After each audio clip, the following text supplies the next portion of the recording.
This is Turnagain Arm. It's part of a body of water called Cook Inlet. Now when you travel south from Anchorage, you actually go along the shores of Turnagain Arm. In order to learn how Cook Inlet and Turnagain Arm got their names, you have to go back to the 1700s when countries such as Great Britain, Russia, and Spain were all anxiously exploring the North Pacific. There are many notable captains and navigators of the times, but perhaps most important navigator of all time was the British captain, Mr. James Cook.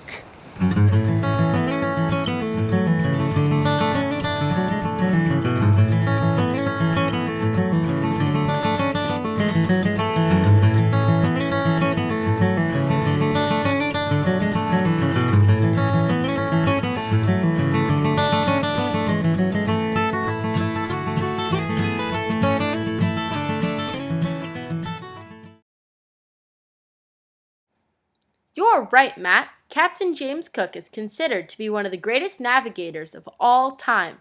He is particularly noted for his 3 voyages that circumnavigated the globe. Each of these incredible voyages took about 3 years to complete. The first voyage was in 1768. This resulted in the discovery of the Australian continent. The second, in 1772, tested the waters closer to Antarctica. The third, in 1776, eventually brought him to the shores of Alaska, searching for the Northwest Passage. And in this lies the problem. During this time period, there was no shortcut to get from here to here.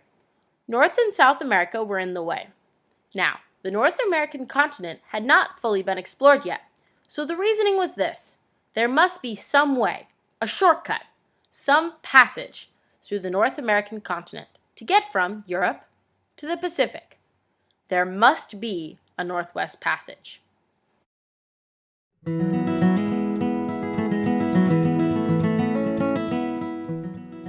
Finding such a passage through this unexplored continent would be huge. The country that could find and claim such a passage would control the commerce between Europe and Asia. So the rush was on. England, Spain, and Russia were all on the hunt for such a passage. British Parliament authorized £20,000 to any English captain that could find the route, and Captain Cook wanted to be that person. 2 years after disembarking from England on the HMS Resolution, Cook reached the shores of southeast Alaska. He traveled northward along the shoreline and probed every promising inlet and bay. They arrived in the waters of Prince William Sound in May 1778 and stopped to make repairs on the ship. However, Cook did not give the sound its present name. Rather, he called the body of water Sandwich Sound, in honor of one of his major supporters, John William Montagu, the 4th Earl of Sandwich. After making repairs to the ship and confirming that Sandwich Sound was not the entrance to the Northwest Passage, Cook set out again, setting course to the southwest, until the coast took an abrupt turn to the north, and then to the east. In his journal, the ship's surgeon David Samwell wrote, "Having got clear of Sandwich Sound, we stood along the coast to the southward and the westward from the 20th to the 25th of May. We then discovered another opening.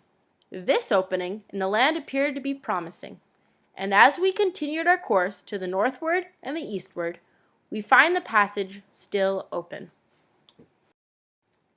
Captain Cook was optimistic. He had finally found the Northwest Passage. However, as they explored up the inlet, the ship fetched hard upon a sandbar in the middle of the channel. Still hopeful, once the tide came up, Cook tried again, sending a smaller craft up the channel that led eastward. But this proved again to be a disappointment. They were turned around again. The Resolution continued north through the Bering Sea. Captain Cook searched everywhere he could see, hoping to find evidence of a Northwest Passage. But on August 18th, 1778, he encountered an enormous ice pack that was 12 feet high and went from one end of the horizon to the other. He could go no further, and there was no Northwest Passage.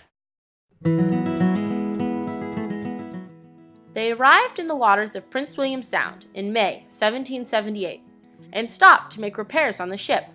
However, Cook did not give the sound its present name. Rather, he called the body of water Sandwich Sound, in honor of one of the major supporters, John William Montague. Montague? Montague, the 4th Earl of Sandwich. What? Serious. The 4th Earl of Sandwich? What in the world's that? I don't know, but it is. He also named it Hawaii, the Sandwich Islands. Okay, there you go. What's an Earl of Sandwich?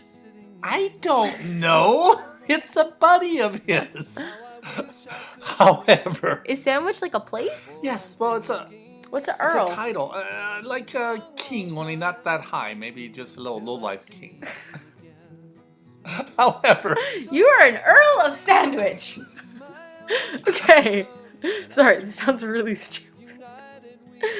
It's not the leaving of Liverpool that's grieving me, but my love when I think of thee.